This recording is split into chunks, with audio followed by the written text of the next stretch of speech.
අද ඇවිල්ලා වෙසක් පොයේ දවස. උදේ පාන්දරම ආපු ගොබ්බ අයිඩියා එකකින්ද අද බැලුවේ චැලෙන්ජ් වීඩියෝ එකක් කරා. මම විතරක් තනියෙන් ඉන්නේ මේ අපේ කොල්ලෝ සෙට් එකක් ඉන්නේ. කට්ටියට දෙන චැලෙන්ජ් එක තමයි රෑ වෙන්න කලින් දන්සල් 20ක් කම්ප්ලීට් කරලා ඉවර කරන්න ඕන. අපි බලමු කට්ටියට මේ වැඩේ කරගන්න පුළුවන්ද කියලා.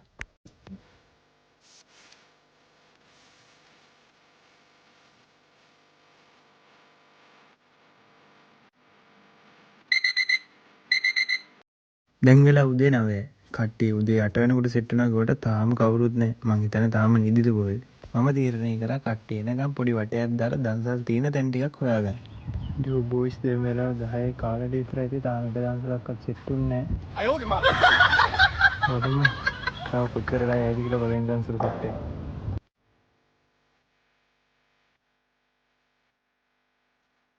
හායි පාරද්දී හායි පාරද්දී. හායි. ඔන්න දැන් තමයි දන්සල් වඳින වැඩේ හරියට පටන් ගන්න. අපි බලමු පළවෙනි දන්සල මොනවා වේද කීයට හම්බෙයිද කියලා.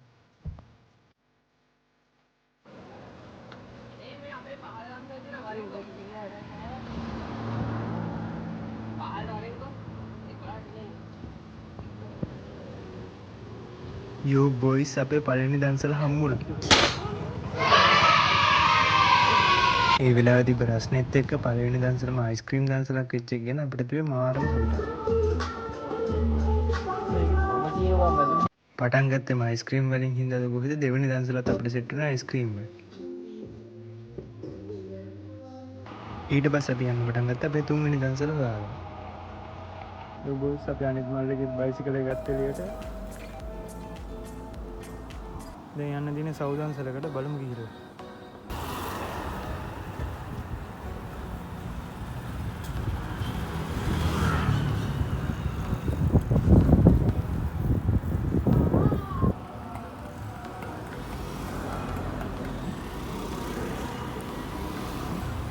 ඔන්න අපි සෞදන්සල ළඟටත් ආවා.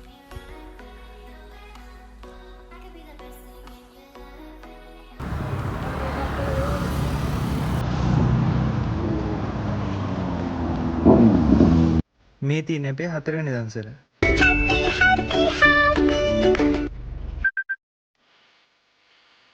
හතරවෙනි දන්සල දීම දන්සල. එහෙනම් පස්වෙනි දන්සලෙන් සෙට් වෙමු. පස්වෙනි දන්සල විදිහට අපිට හම්බුනේ අයිස්ක්‍රීම් දන්සලක්. මෙච්චර අයිස්ක්‍රීම් කාලා මොනවා වෙයිද දන්නේ.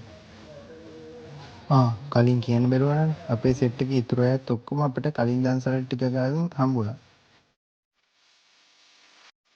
මේ දින අපිට හම්බෙච්ච 6 වෙනි දන්සල. දැන් වෙලාව සාමාන්‍යයෙන් දවල් 1ට විතර වගේ ඇති හින්දා අපි ඔක්කොම හිටියේ හොඳටම බලලා ඉන්නේ. ඒත් එකම අපිට මේ සීනි සම්මල පාන් දන්සල හම්බුනේ.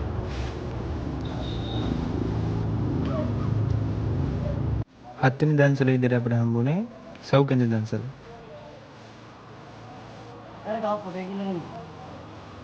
කට්ටිය වැඩ ටික වගේ ඇතුල් පාරවලින් දදා ආවට අන්තිමට ඔක්කොම කට්ටිය අතරම පේනානේ Google Map එකේ දාන්න තමයි ළඟම දින ටවුන් එකට ඊට පස්සේ ගියේ.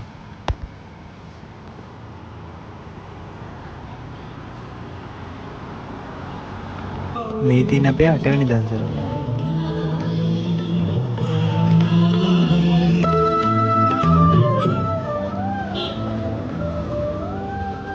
දැන් යමු අපි 9 වෙනි දන්සල හොයාගෙන.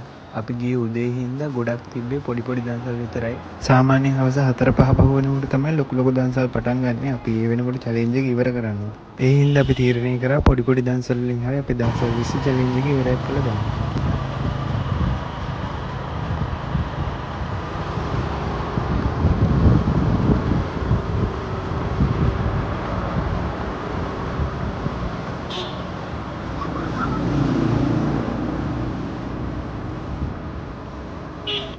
යෝ බොයිස් අපි ආව බ්‍රේක් හදාගෙන ගෙදර පිස්සු කොල්ලා ඉන්නවා. පිස්සු කොල්ල. හායි කිය. හායි. නවවෙනි දන්සලේ ඉදිරියට අපිට සෙට් වෙන යෝගට් දන්සල. ඒ ප්ලාස්ටික් ගොන්නේ. මේ දින අපේ ජයග්‍රාහී 10 වෙනි දන්සල. මේක තමයි පොලිම දිගම දන්සල උනේ. අපිට ගොඩක් වෙලා යන්න උනා ඉතින් අයිස්ක්‍රීම් එකක් ගන්න. ඉතින් අයිස්ක්‍රීම් කාලේලා ඊළඟට ආවෙත් තේ දන්සලකට. මෙතන තේ පාන් තමයි දුන්නේ. මේක තමයි අපේ 11 වෙනි දන්සල. 12 වෙනි දන්සල විදිහට අපිට ආයිත් සෙට් උනේ අයිස්ක්‍රීම් දන්සල. කරන් යන්නේ දන්සලක් නේ. 13 වෙනි දන්සල විදිහට කඩල දන්සලකුත් 14 වෙනි දන්සල විදිහට සීනි සම්බල පාන් දන්සලකුත් අපිට හම්බ වෙනවා.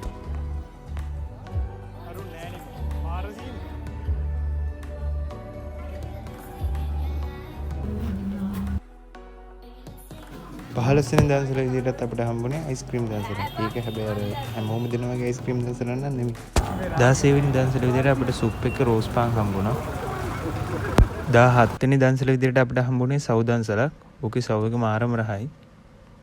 18 වෙනි දන්සල විදිහට අපිට හම්බුනේ සුප් දන්සල. 19 වෙනි දන්සල විදිහට අයිස්ක්‍රීම් දන්සලකුත් අපිට තව ටිකක් ඉස්සරහට යනකොට හම්බුණා.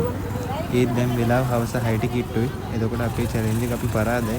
මොකද අපි චැලෙන්ජ් එක පටන් ගත්තේ හවස් වෙන්න කලින් දන්සල් 20ක් කම්ප්ලීට් කරනවා කියලා. එතකොට හවස් 6 පැන්න කියන්නේ සාමාන්‍යයෙන් ඊ ටික ගන්න රෑ ටයිම් එකටනේ. එතකොට අපිට හවස් වෙන්න කලින් දන්සල් 20ක් හොයාගන්න බැරි වුණා. දන්සල් 19 හොයාගත්තේ. එතකොට අපි චැලෙන්ජ් එක පරාදයි. දැන් මෙතනින් අපේ දන්සල් චැලෙන්ජ් එක ඉවරයි. ඊට පස්සේ මං කෙලින්ම ගියා අපේ අයියා කෙනෙක්ගේ ලස්සන වැඩක් බලන්න.